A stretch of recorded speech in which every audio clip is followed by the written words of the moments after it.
ya, semacam sales gitu kan. Kita kan memang memberikan berbagai macam keunggulan-keunggulannya gitu, tanpa pernah tahu keburukan-keburukannya gitu.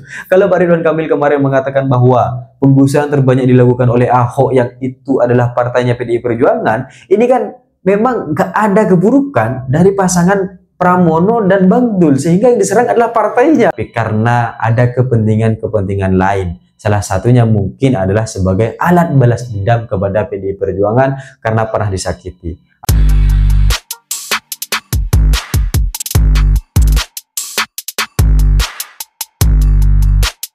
Hai korban ghosting. Dalam perjalanan hidup, kita memang akan selalu menemukan berbagai macam rintangan-rintangan atau kejadian-kejadian yang di luar dugaan. Yang selama ini, karena kita tidak pernah merasa bahwa hal ini akan terjadi. Dan dalam hubungan, memang akan selalu ada pertikaian-pertikaian.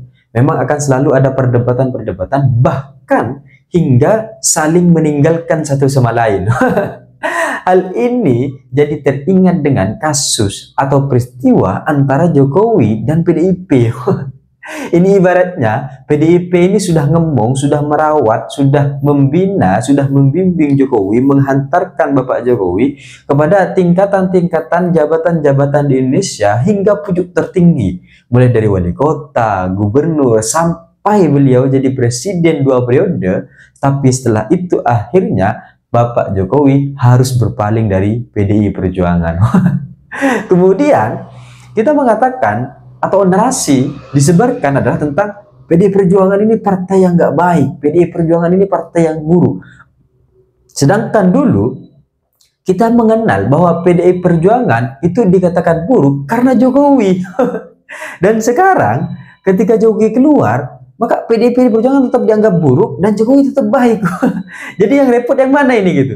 Apakah kemudian dulu PDIP-nya yang buruk atau Jokowinya yang buruk? Kok sekarang ini sedang berubah-ubah? Kayak perasaan kita aja berubah-ubah. Karena dulu dalam kontestasi Pilpres dan kontestasi Pilkada di DKI Jakarta, baik itu di Pilpres tahun 2014 gitu kan, Bapak Jokowi ini kan diusung oleh PDI Perjuangan, partai utama yang mengusung PDI Perjuangan, karena memang dulu Bapak Jokowi ini memang prosesnya kan di partai PDI Perjuangan, sehingga beliau terus diusung mulai dari wali kota, gubernur, sampai jadi presiden. Dan dulu ketika terjadi perperangan atau pertarungan Pilpres 2014 ini kan sama Bapak Prabowo Subianto yang sekarang menjadi presiden. Jadi pertikaian antara Bapak Prabowo Subianto dan Jokowi dalam pertarungan Pilpres 2014 waktu itu ada berbagai macam narasi-narasi yang akhirnya menjelekkan, tapi arahnya adalah kepada Bapak Jokowi gitu. Karena kita gak seneng nih sama Jokowi deh. Dan keburukan-keburukan yang sekarang menimpa PDIP itu adalah ulah akibat yang dulu orang-orang gak suka sama Pak Jokowi gitu. Tapi sekarang ketika Bapak Jokowi sudah selesai menjabat, semuanya orang suka secara indeks kepuasan. Meskipun kita tahu bahwa survei-survei itu ya macam-macam lah sebenarnya. Tapi pada intinya adalah orang-orang dulu tidak suka dengan PDI Perjuangan karena Jokowi. Tapi sekarang orang-orang tetap tidak suka dengan PDI Perjuangan dan Jokowi terus menjelek-jelekkan PDI Perjuangan. Bukan menjelek-jelekkan lah ya. Ada berbagai macam kesan yang tidak pernah disampaikan, tapi arahnya adalah seolah-olah ya kita tahu lah soal itu. Misal hal-hal begitu itu kan akhirnya makna tersiratnya adalah tentang PDI Perjuangan gitu. Dan hari ini Jokowi hadir mengikuti berbagai macam proses kampanye-kampanye dalam pilkada-pilkada serentak 2024 untuk memenangkan calon-calon yang dia dukung, yang beliau dukung. Jadi kalau di Jawa Tengah ada Ahmad Lutfi dan Tat Yassin, beliau sudah ikut kampanye. Sekarang di Jakarta, beliau juga ikut Ridwan Kamil dan Suswono untuk mengkampanyekan, memenangkan Ridwan Kamil. Jadi ini sudah dilakukan oleh Jokowi hari ini gitu. Dan kalau akhirnya kita melihat bahwa misal dalam pernyataan Jokowi ketika mendukung Ahmad Lutfi dan Tat Yassin, dia mengatakan bahwa ya karena memang beliau mendukung Tat Yassin dan Ahmad Lutfi dan Tat Yassin dan beliau diundang sehingga beliau menghadiri hal tersebut. Tapi ketika di pasangan Ridwan Kamil dan Suswono dalam proses Pilkada Jakarta, beliau mengatakan bahwa yang pertama kali dilihat adalah rekam jejak, kata beliau. Yang pertama kali dilihat adalah rekam jejak. Ridwan Kamil sudah pernah menjadi wali kota, Ridwan Kamil sudah menjadi gubernur, dan sekarang sudah mau jadi gubernur DKI Jakarta, dan latar belakang mereka, latar belakang Pak Ridwan Kamil ini tentang pendidikannya itu sudah bagus-bagus, lulusan ITB, lulusan Berkeley gitu kan, lulusan yang kemudian akhirnya memang dibutuhkan oleh kota seperti Jakarta, sehingga nanti ada perencanaan kota dan sebagainya, tata kelola kota dan sebagainya gitu. Itu yang kemudian akhirnya menjadi hal utama bagi Jokowi kenapa dia memberikan dukungan kepada Ridwan Kamil dan Suswono. Ini kan kalau bahasa Jawanya lamis gitu. Sebenarnya ya sederhana saja bahwa Bapak Jokowi ingin mengalahkan calon-calon yang kemudian berasal dari PDIP. Sesederhana itu. Tapi kenapa dia tidak mengatakan demikian? Kenapa beliau tidak mengatakan demikian? Padahal beliau hanya sekedar ingin mengalahkan pasangan-pasangan yang diusung oleh partai PDI Perjuangan. Selesai, sesederhana itu gitu. Tapi karena beliau memang memberikan berbagai macam endorsement sales gitu ya, biasa ya dalam berbagai macam menawarkan barang-barang gitu kan, misal analoginya ini ya semacam sales gitu kan, kita kan memang memberikan berbagai macam keunggulan-keunggulannya gitu tanpa pernah tahu keburukan-keburukannya gitu.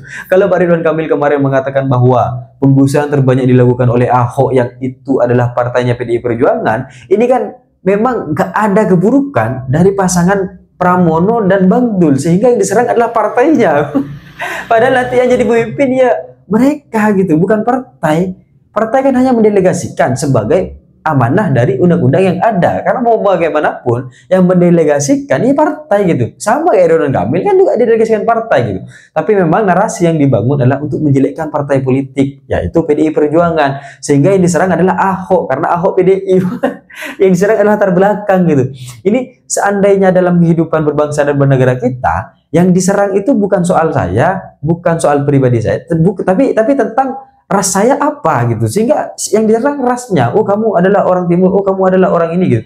Itu kemudian diserang oleh Pak Ridwan Kamil karena strategi untuk kemudian mengalahkan Pramono dan Bang Dul ini mungkin sudah gak ada gitu.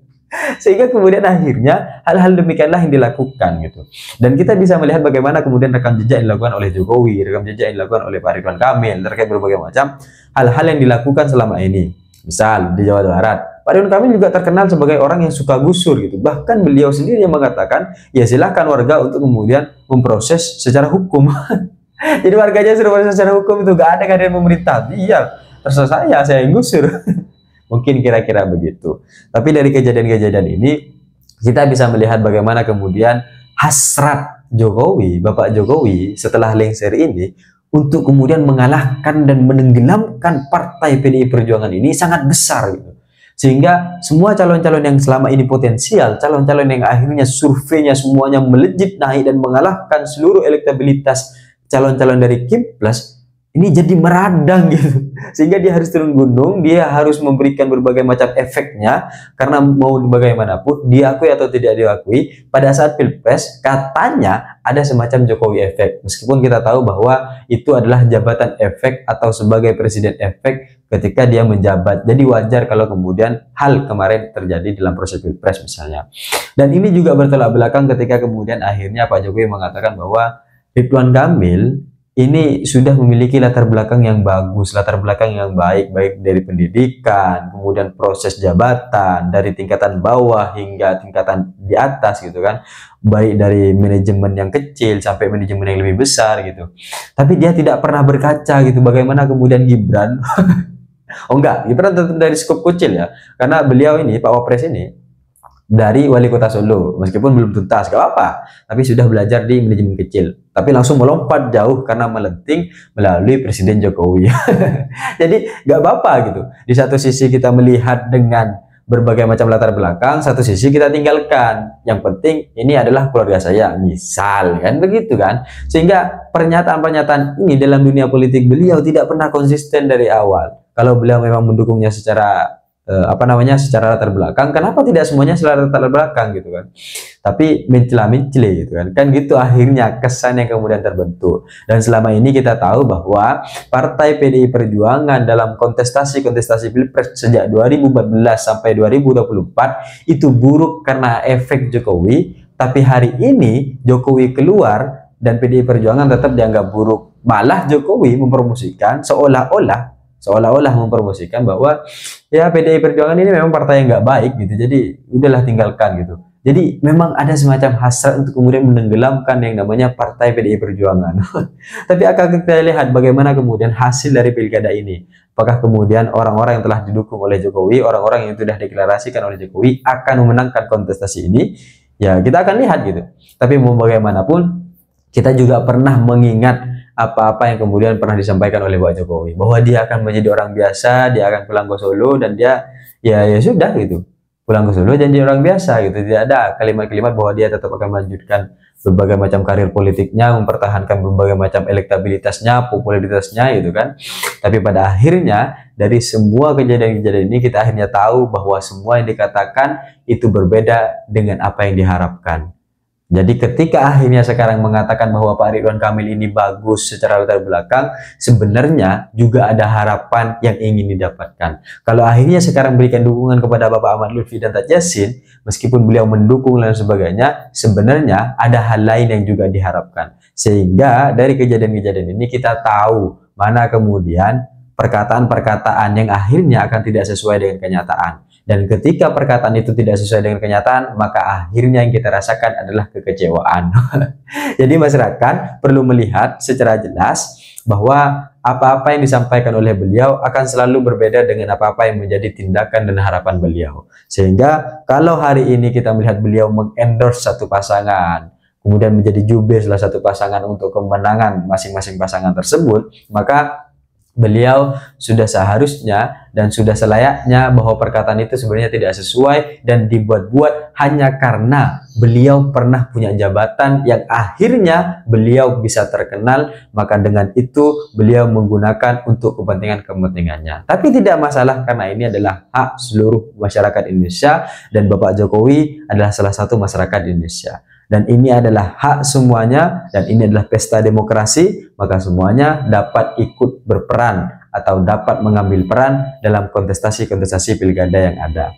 Tapi mau bagaimanapun, kita bisa menilai bahwa apa yang kemudian dilakukan Jokowi bukan karena latar belakang mereka baik, bukan karena ini memang baik untuk masyarakat, tapi karena ada kepentingan-kepentingan lain. Salah satunya mungkin adalah sebagai alat balas dendam kepada PDI Perjuangan karena pernah disakiti. Apakah pernah disakiti atau tidak, kita tidak tahu soal itu. Karena hubungan Jokowi dan PDI Perjuangan memang cukup ya agak-agak terang-terang gak jelas gimana gitu.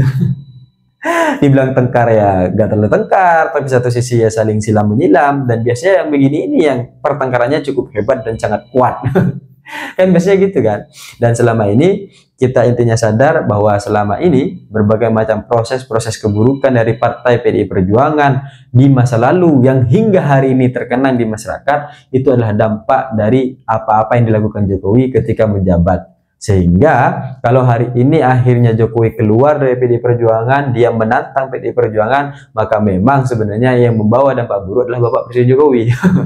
Tapi ini hanyalah kemungkinan-kemungkinan. Ya kan, belum tentu juga menjadi kebenaran, tapi yang pasti masyarakat punya hak dan masyarakat punya kewenangan untuk menentukan siapa pemimpinnya, sehingga jangan sampai masyarakat dikorbankan sebagai alat balas dendam hanya untuk menyenangkan hasrat atau hanya untuk meninggikan kekuasaan atau hanya untuk meninggikan bahwa yang berkuasa di Indonesia adalah saya. Jangan, masyarakat terlalu awam, masyarakat terlalu polos untuk dimanfaatkan dengan demikian. Mending masyarakat diberikan kesejahteraan-kesejahteraan yang memang pasti, bukan sebagai alat politik yang akhirnya menyerang orang-orang tertentu untuk menyenangkan hasrat pribadi.